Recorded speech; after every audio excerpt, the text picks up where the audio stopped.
Today's guest understands better than most how to transform ideas into lasting change. Fiona Patten, a two-term parliamentarian, has been a powerful voice for equality, sustainability and freedom, championing pragmatic political solutions that put people before ideology. Born in Australia's political capital of Canberra, she started her career as a fashion designer. After a brief experience as a sex worker in the early 90s, she became passionate about sex workers' rights, which led to decades of advocacy work, including vital efforts to educate at-risk communities during the HIV/AIDS epidemic that affected many of the people she'd come to know and care for. After 20 years of lobbying for small business owners, sexual health organisations and censorship reforms, she entered Victorian state politics. 2009, frustrated by stagnation on issues like censorship, freedom, marriage equality, and drug law reform, she founded the Australian Sex Party to advocate for personal freedoms. Fiona's commitment to systemic change has made her one of Australia's most effective legislators. She successfully championed reforms others thought impossible, from decriminalising sex work to legalising supervised injecting rooms and implementing voluntary assisted dying laws.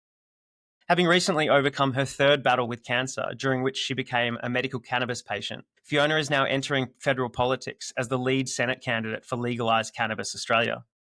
Her path from fashion designer to advocate to politician offers unique insights into breaking down barriers, building coalitions, and reforming systems that have failed those in the margins.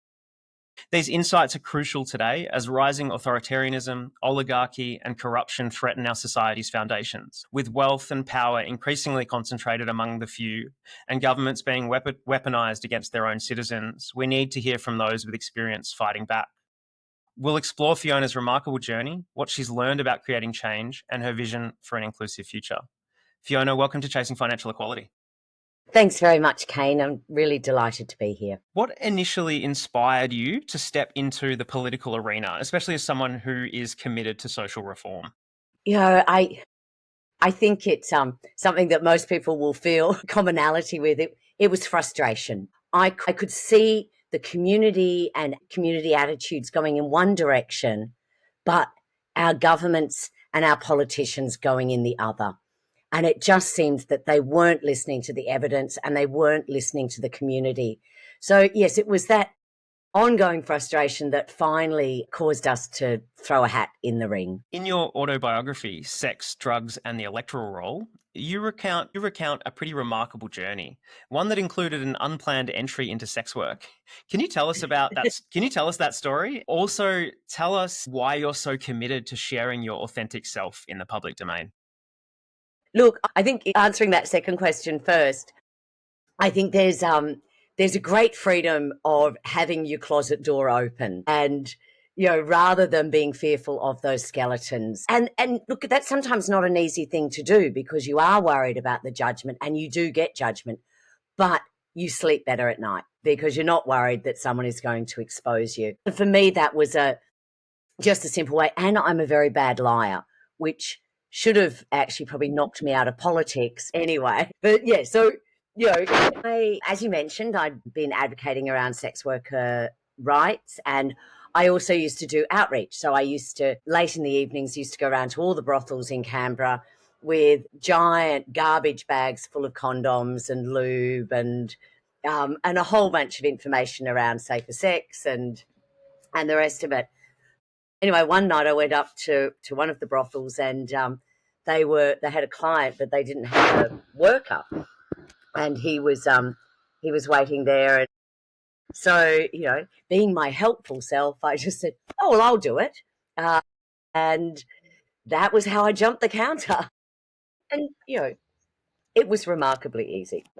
Once you know how to ride a bike, you know. It doesn't matter where you ride it. No.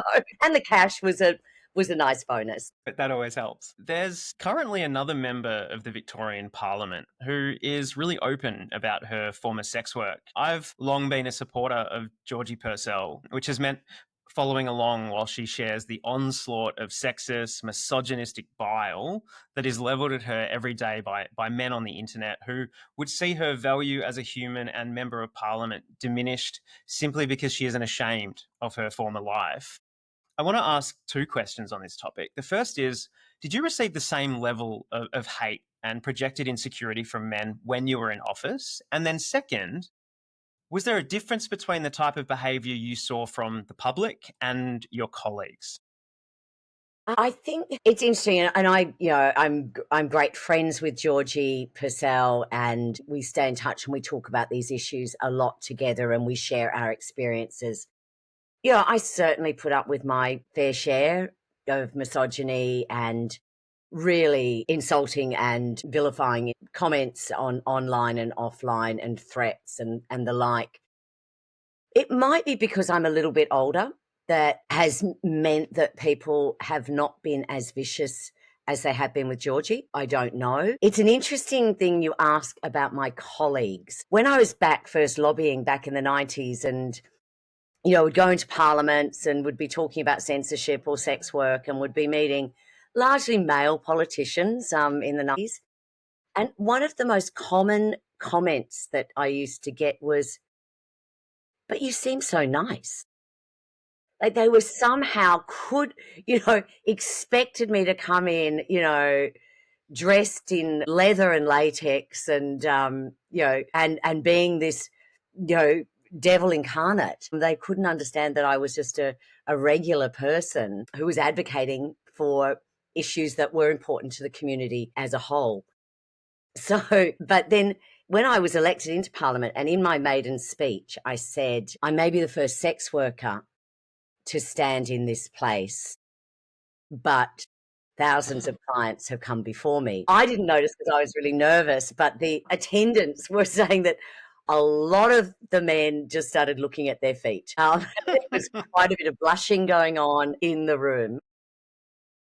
I was actually going to say, if you're going to work in sex work, Canberra's the place to do it. Yeah. Oh, well, look, when Parliament sittings, the industry is always busier. And that is a fact. But I'm not to say that all of that extra traffic is the politicians themselves. But yes, and Canberra was a good place to start because, and for a lot of different reasons, which, we might talk about later. But yeah, you can hear the chuckles and the snide comments that occur from time to time. And, certainly during COVID, when I was, my balance of power in the Parliament was a lot more prominent and there was a lot more opposition to the work that I was doing. We saw that level of misogyny. We saw that level of really appalling behaviour really escalate and expand. And that was inside and outside the Parliament. I had some pretty crude comments made by members of Parliament. But, what was really wonderful was that other politicians pulled them up on it. So I wasn't alone in defending myself.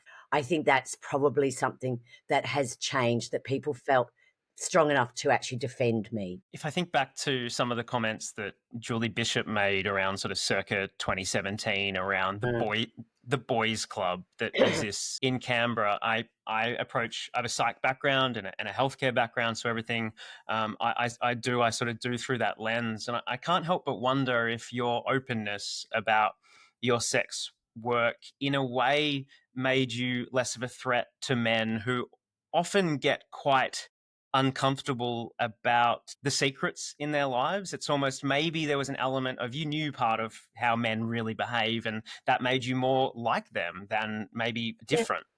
Do you know, I think that's a really interesting, and I hadn't really thought of it, Kane. I think that's a really interesting perception. And I do wonder because, one of the golden rules of the sex industry is you kiss and don't tell, or you actually don't kiss, but you don't tell. And that that discretion, so whenever I've talked about sex work, I've never talked about clients. I and when people tell me things in confidence, I don't speak about it. And I wonder whether there was a level of confidence there. I also think that in some ways being open and out can be disarming, because they can't use it as something against you.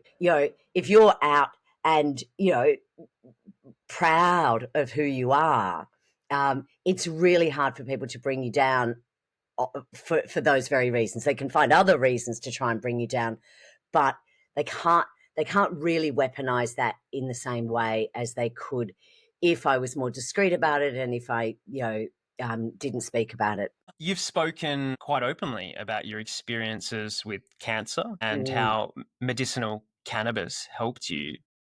How has your personal battle with illness shaped your approach to political advocacy more broadly? Politics, they always say politics is personal.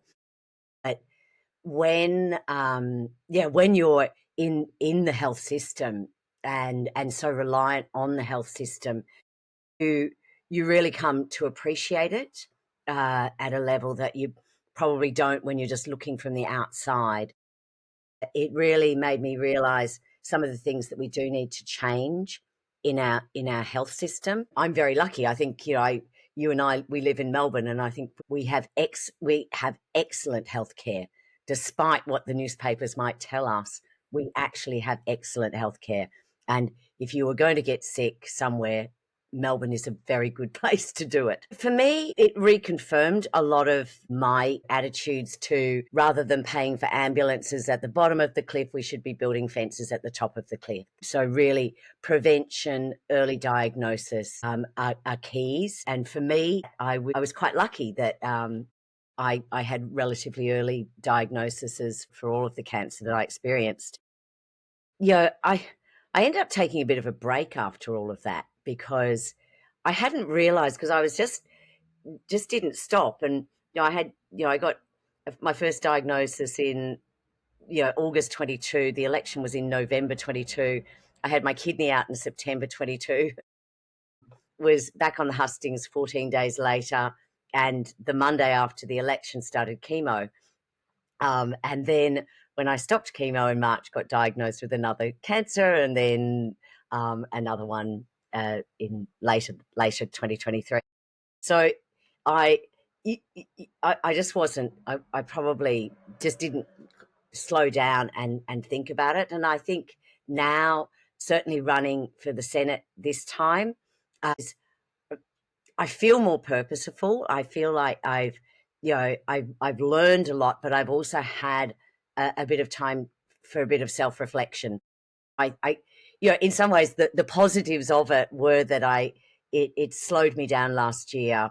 Not because I was sick, but just because I did step back a little bit and had a time to have a bit more self-reflection. And realised that I wasn't finished yet. Realised that actually, because I'd said, I'm out, I'm done, realised that I actually felt like I did have more to offer, and that I really would thrive from the opportunity of going to federal parliament. One of the forces that I'm noticing in my life of late is the energy of mature age women that society would have us think are kind of done and should be winding down. Some of the most energetic people, some of the most loud, progress makers in my life certainly are women that fit that description. And I think you're a great example of that. I also really I've never heard this before. You said build fences at the top of the cliff instead of paying for ambulances at the bottom. Yeah. I actually left my career as a paramedic because of how significantly it affected me being a part of being at the bottom of the cliff. And what we're trying to do with Maslow is all about prevention. Two of our three co-founders are ex-paramedics. We talk about we say quite openly that 50% of the patients that we went to didn't need an ambulance; they needed a society that cared.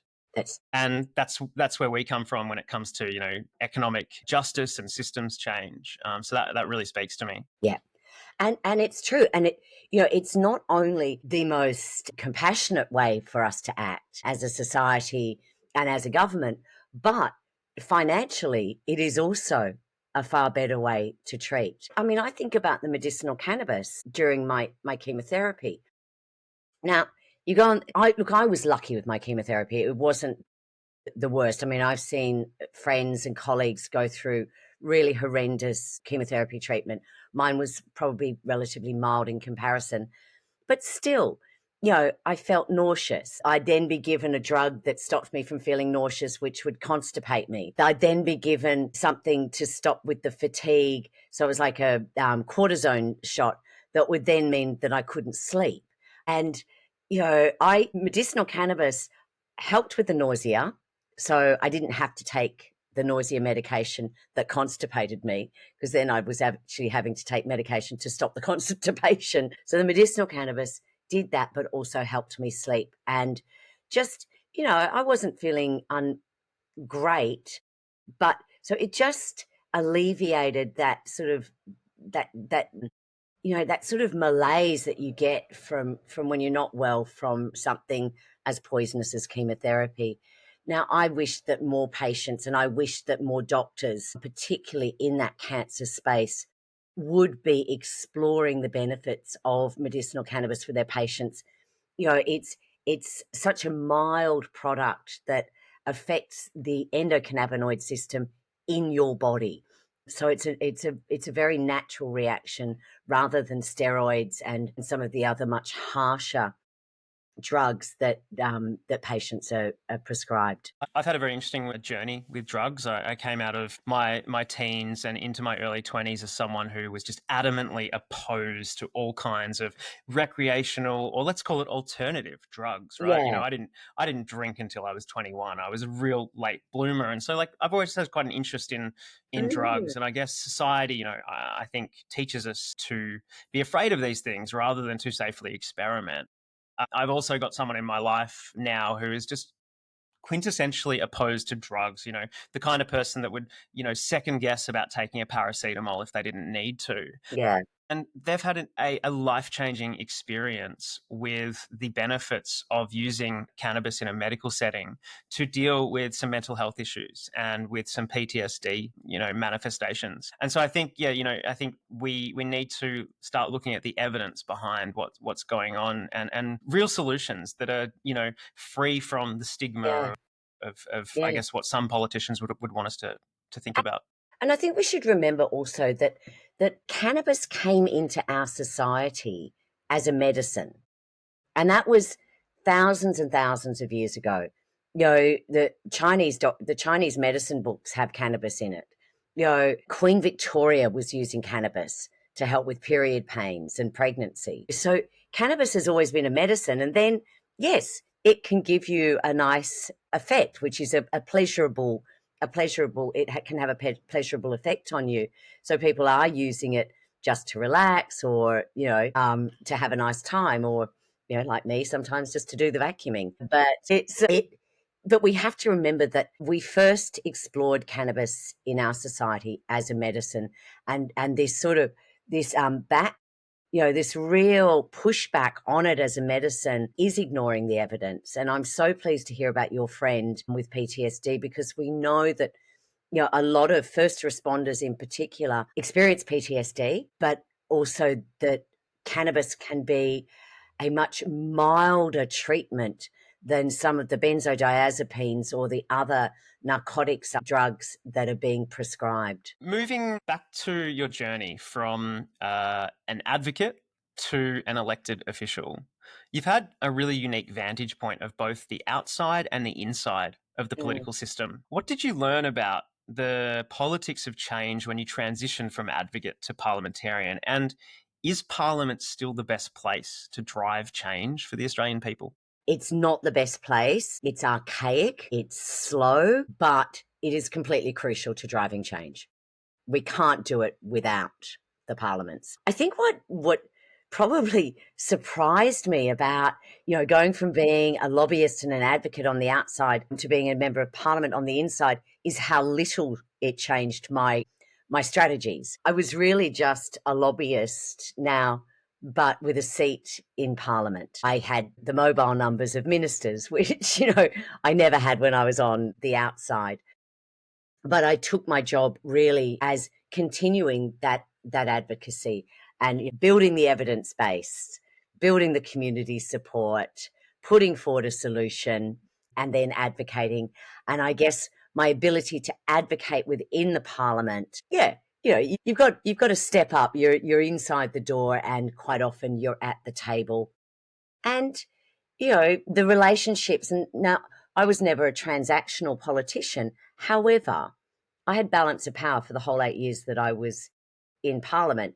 if the opposition didn't support legislation that the government was putting forward, the government needed my vote. And that puts you in a unique situation of being able to be at the table with members of parliament. And we did, I wasn't one of those quid pro, you give me this, I'll give you this type of politician. But, if I was willing to listen to them about their reforms, then that meant they had to listen to me about the reforms I wanted to make. I think almost everyone will have had the experience growing up as a kid where you assume that older, wiser, more impressive people than you in positions of authority are somehow more capable. There's that famous line by Barack Obama, and he says, "The moment you get a seat at the table, you realize that the people there aren't all that." I know. How do you feel about that statement? It's so true. It's so true. I do not want to diss any of my colleagues. Well, okay, I want to diss some of my colleagues, but I don't want to diss all of them. But you realise how human people are, like, the ministers, and you think they just, they have the same background as me quite often, or or they've come to that place through different ways, but they're not magical. And sometimes I was amazed and appalled by some of my colleagues' lack of skills or sense of entitlement of being in that position, and therefore that sense of entitlement meant that they didn't feel like they needed to do work for their community. And there's some lazy people in our parliaments When on all sides of politics. When Scott Morrison was the Prime Minister of Australia, I wrote an article about how I thought, it was around the time he flew to Hawaii when Australia was on fire. And I wrote an article about how we put our firefighters through psychometric tests. Why don't we put our politicians through them first? Do you think there's any scope or any opportunity for us to say, hey, if you're going to enter this place, before you nominate, before you run for public office, you should meet some minimum standards? Look, yes and no. When you think about what would disqualify you from being a member of parliament, and remembering that a member of parliament is elected by the community. So the community decides, well, that's the theory of democracy. I mean, the reality of major parties has kind of bastardized that. So the major parties decide who's going to, run for them and who's going to represent you. But generally speaking, the community decides that. And there's very few disqualifications for being a member of parliament. If you've got some serious criminal records, certainly. If you're undisclosed bankrupt, things like that, citizenship. But those are really the only barriers. And in many ways, I don't want to create barriers for people to seek office. And I think the greater the diversity of people in our parliament, the more reflective of our community our parliaments are, the better that is. However, I've seen members of parliament not turn up for 2 years and still get paid. I've seen members of parliament, under the influence of alcohol in the chamber and probably making some pretty bad decisions. Well, certainly not voting on them, but making some bad decisions and opening their mouths at the wrong time. But as far as being mentally capable, or what other barriers you would put, I can see that being used against people, and I can see that being used against marginalised people. I think that there should be codes of conduct that are enforceable, so that the expectation of a politician is not just sort of some amorphous, vibe. We could actually be a lot more black and white about what we expect from our members of parliament. Turning up, I think, would be one of them. Voting would be another. I look at the Senate sometimes, and there was a particular example where Senator Ralph Babbitt put up an obnoxious motion around abortion. And it was absolutely appalling and it was disgusting. And most of the chamber didn't vote on it. enough voted on it to bring it down, to knock it out. But the fact that people couldn't be bothered to, that didn't bother to go in there and stand against that type of behavior, that type of motion, to me was appalling. I think if you're there to represent your community, you should be there. You should be representing your community. When you were in Parliament, you were a passionate voice for reforming laws that many considered radical. Mm. Were there personal costs that came with choosing to pursue such progressive reform for you? Look, I think not amongst, I guess, my inner circle. Don't you choose your family, and that non-birth family. So I had nothing but support for the measures that I pushed. It was weird. Like, I think it's at the beginning when I was the sex party, that was confronting. And I think, when I got support, but, for someone like my brother who works on building sites, is out there, and his sister is out there talking about being a sex worker and talking about sex work, talking about drug use, talking about all these things. I think he faced, faced a bit of flack and a bit of shit in his workplace sometimes, but he never complained to me about it. But I suspect that he probably had a bit of shit coming out of it. And like my next door neighbour, not now, but at the time, but my next door neighbour, she wanted to vote for me, but she couldn't vote for the sex party. Because she was just like, no, I love everything you do, but I can't tell my friends I voted for the sex party.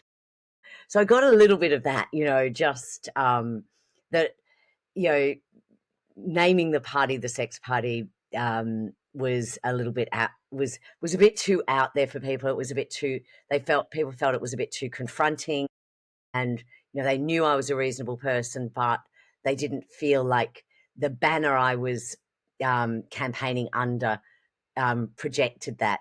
And I'm getting the same now that I'm running with the I'm getting the same now. I was going to say, sex and drugs, I guess the difference is when you say the Australian Sex Party, I don't actually know what you stand for, but when you are this, running for the Cannabis Party, it's pretty clear. So maybe that's a distinction worth noting.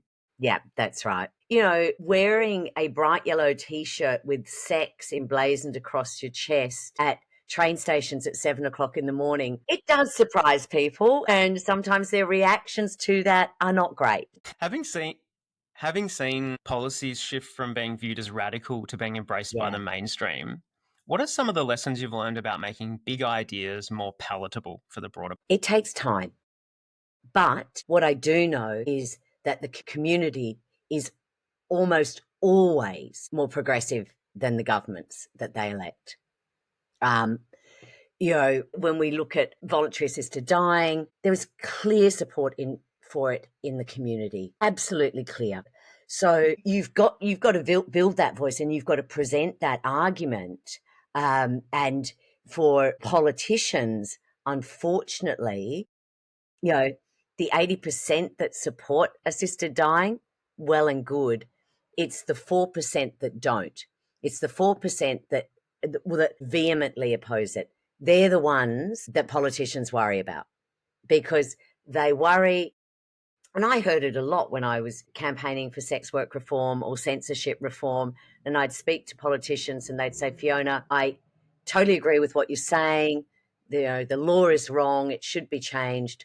But I hold this seat by 4%. And if I support this, it probably won't change most people's votes, but it might change that 4%. That's what we're up against. And unfortunately, it is that vocal, very small minority that holds back policy in this country, and sometimes does worse than that, as in not just holding it back, but reversing it in some areas. On that, many of the reforms you've championed have faced significant opposition, particularly from conservative or religious groups. What strategies have you found most effective in overcoming that kind of resistance? One of the strategies that I always had was that I spoke to everyone. So if the Catholic bishops wanted to meet with me, which was rare, but I would be very happy to meet with them. I would be very happy to meet with the Australian Christian Lobby. And I think having those conversations and having respectful conversations with people that you don't agree with or don't agree with you uh, is a way of progressing issues and reducing the sort of the fear um, of change. But really, getting if you look at voluntary assisted dying, for example, some of the great advocates for that and some of the best advocates were religious people, and being able to have another view about what would Jesus do kind of approach. So we had Christian doctors for assisted dying. We had Jewish communities and other groups who came out supportive of that. And like assisted dying was I think for a lot of uh, conservative campaigners, it was a real watershed moment for them. And if they lost that debate, because they'd, only 5 years, 2008, probably only 6 years before, they'd lost the debate on abortion. So for them, and I think, in my mind, I think that's why we're seeing this much more aggressive approach from Christian organisations, or not necessarily Christian, but religious organisations against progressive social change, is that their numbers are dwindling, their support's dwindling, and their power is dwindling. And I think that's causing them to really fight for everything. Yep. Yep. Throughout your work, you've focused really heavily on advocating for marginalised and excluded groups, from sex workers and now to cannabis users. Other than the obvious social barriers, what other kinds of systemic barriers have you experienced that prevent these types of communities from fully participating in society? Stigma, and the law. But stigma around women's sexuality has been a massive barrier for sex workers. So we can change the laws, and that is a very effective way to change community attitudes and community perceptions, but it's slow. And while there is still inequality amongst the genders, we are still going to sex workers are still going to be seen as lesser. They are going to be judged, as a woman who decides to have sex for something other than love is seen as lesser, or is seen as somehow distrust. And if people were to reflect on their own lives and their own sexual histories, there's not many of us who didn't have sex for something other than love. It's I think if we honestly reflected on that. A theme that's been developing in some of our most recent interviews is some of our guests have, maybe without truly or consciously knowing it, have spoken a lot about this notion of understanding the people that you either oppose or that seem different or seem other to you. I've said this before, but one of my favorite quotes was by Abraham Lincoln, who said, "I don't much like that man. I best get to know him." Yeah. And that reflects a sentiment that the first Australians share really, really strongly, and that is this notion of sit with me, have a cuppa, hear my story. Are you incorporating more of that narrative into your strategy moving forward about, we're in this world, this hyper individualized and isolating world? Are you increasing the volume around encouraging people to think about other people's perspectives? Well, I think this is a story around compassion, and going back to that fence and ambulance. A society that is more compassionate creates that fence. It creates that protective safety net for our society. Your story today, where you race over to the neighbour's house to put out a fire, um, you know, and sadly you're the only one there, is what we've got to be doing more. We've got to be reaching out. And I think actually, Victoria and Melbourne, it's a really interesting city. And every time I go to Sydney, I notice it.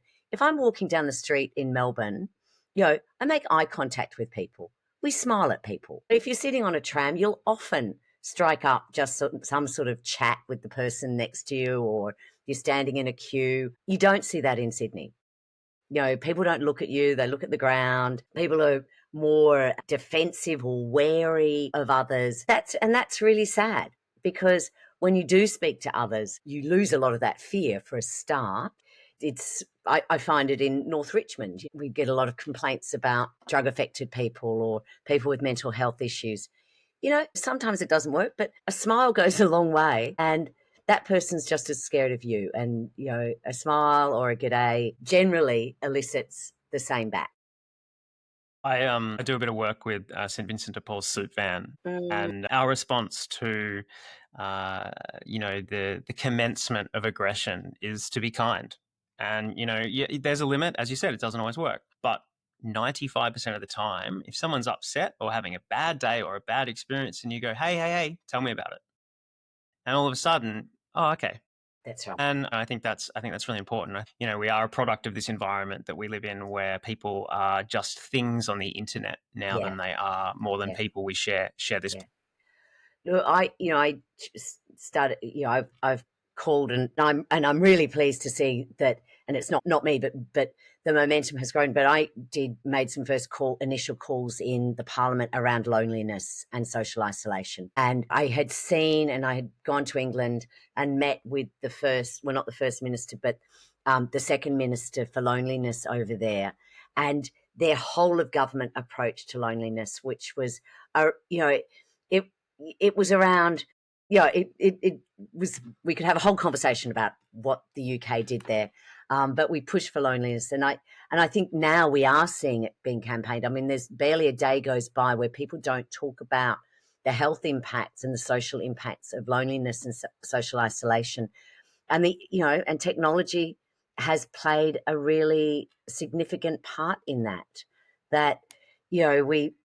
we're seeing our lives online, and we're not actually connecting with people. And during COVID, when people were just saying the most appalling things, like people I know were saying the most appalling things. And it was like, maybe in that isolation that COVID caused, we didn't have that mirror of our peers.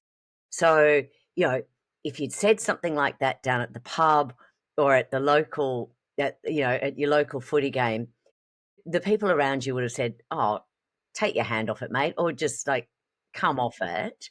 Where when you're at home, you're not getting that same reflective mirror that society gives you. But also, technology has created much more isolated working conditions. So I mean, you would see it working with St Vincent's and the loneliness of people who are experiencing homelessness. Yeah. It's incredibly sad. And, I hope, if I'm, successful in legalising cannabis, obviously, but I would certainly like to address loneliness, because I think it does lead to far greater health issues, whether that's inappropriate drug use, drug and alcohol use, or just lonely people die younger than non-loving people. There's a growing movement of governments all around the world and people that are getting behind this notion of, hey, our economy is built to perpetuate many of the problems that we're experiencing today. How about we build a well-being economy? And, you're speaking about the UK, Scotland's a member of the Wellbeing Alliance. That's right. Government Alliance. Yeah. I think there's a lot of hope there. Yeah. And we did, on the back of that, we did a loneliness inquiry. So we did an internship within our office, and they did a report on loneliness and how other countries were addressing it. And then the second intern report we did was on wellbeing economies and how GDP should not be the only measure of a community's success or a state's success or a country's success. I can see I'm preaching to the choir. Yeah. We actually interviewed Martin Oeting, is the producer of Purpose, which is a documentary about Catherine Trebek and an Italian government minister pursuing change in a wellbeing economy. We're seeing a breakdown in the efficacy of democracies all around the world from a number of different external forces. You've spent a lot of time working within business environments. In your opinion, do you think business has a role to play in driving social change? Oh, absolutely. They are crucial to being part of the solution and being part of change. And whether that's property developers, embracing social housing, or whether that's businesses not discriminating against people because of who they are or how they appear. But I think businesses have a lot to do and are the significant part of our society and are playing an ever increasingly significant part of our society as other areas drop by the wayside. So whether that's churches or other places of congregation, businesses have a really important role in that. Yeah, and they are also, you know, sometimes the most affected by government policy changes. You spoke before about how Parliament is not the most effective place or mechanism for change. Speaking about potentially the role that business can play today, businesses can choose their customers, they can choose who to message to, they can create their constitution with governance rules that they choose, and they can be owned by shareholders, they can be owned by a collective. It sounds like to me that there's a really big opportunity for businesses and collectives to work more closely with parliamentarian with elected representatives to drive change that neither could do on their own. Yeah. I think and look, it really, my door was always open, and I met, whether it was, the Mechanics Association or, the Plumbers Association or whoever, I would meet with every organisation. And it was really important for me to get to speak to those stakeholders when particularly relevant legislation was going through the House. So it's really important for those groups, but also for community organisations to communicate with their members of parliament. And members of parliament actually crave this. Maybe not all of them, but most of us crave it. We want to know what our local community groups are doing. Sometimes local community groups will only come to members of parliament if they have a problem, where actually coming to a member of parliament saying, hey, we just wanted to let you know what a great job we're doing, that actually, that enables them to amplify that. Politicians have a platform, and community organisations should and can use it more effectively, and particularly with the growing number of independents in parliaments and smaller parties in parliaments. This is giving communities a much greater opportunity. I used to really, and I still do, I look at members of parliament who think one thing, and I know how they think, and vote another way because that's what their party tells them to do. And even though, the Liberal Party would say that they have conscience votes, it is a brave member of that party to cross the floor, and it happens very, very rarely. And I know that I have seen Liberal politicians who could have crossed the floor on an issue, but for fear of retribution, don't. But yeah, there is a really important role for businesses to also lead. You're part of society. You benefit from society, and you should be returning that benefit, and you should be paying back, and you should be paying forward. Right now it is frightening hearing the uninformed rhetoric around diversity and equality in our businesses and in our community organisations. It so saddens me to hear just the rubbish that is coming out about it. And it's not just coming out of America now. We're hearing our Australian politicians jumping on this bandwagon that somehow having equality in your workplace, having a workplace that reflects the community, is not something that we should all be aiming for. As we come to the end of today's chat, I have two questions. One's a little bit more logistical. You are making a run for the Senate in the upcoming federal election. What electorate are you running in, and where can people find out more information about you and your work? Thanks, Kane. Now, I'm the Victorian Senate candidate. So this means that everyone in Victoria I will be on the ballot in the Senate, so I'll be on the ballot across Victoria. I like to think that every Victorian has the opportunity to give me a vote, hopefully a first one, vote for the small party that you'd like to see elected, and then vote for the major one next.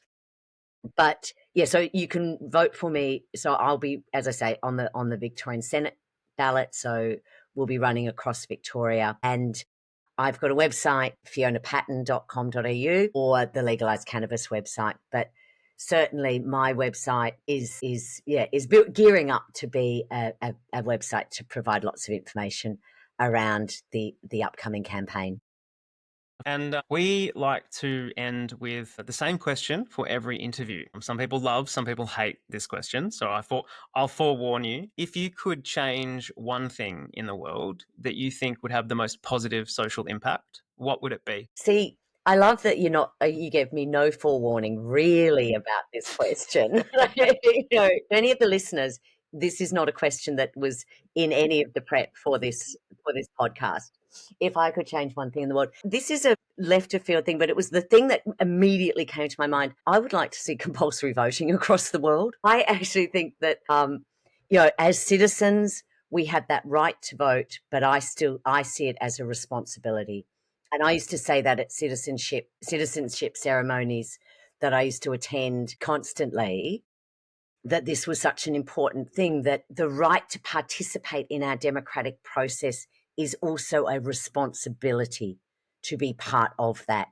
And I imagine in jurisdictions that don't ask their citizens to turn out on election, you can draw a big penis on the ballot paper, nobody cares, but to turn out, I think that improves our democracy. It's a flawed mechanism, but as many would say, it's probably the best we have. And certainly, I think around the world, if men and women could all vote and did vote, I think we would get more diversity in our parliaments, not just in Australia, but we would get it around the world. And so that participation in voting is just the first step. I would love to see sort of citizen congresses like we see in Ireland, where vexing and difficult questions are put to a cross section of the community in a thoughtful way, and that parliaments pay attention to what the community is saying. I'm definitely a big believer in that myself. And I think if there's any time to talk about voting as a responsibility more than a right, it's probably now in Yes, our history. yes, that's right. Fiona Patten, thank you so much for joining us today. Thanks, Kane.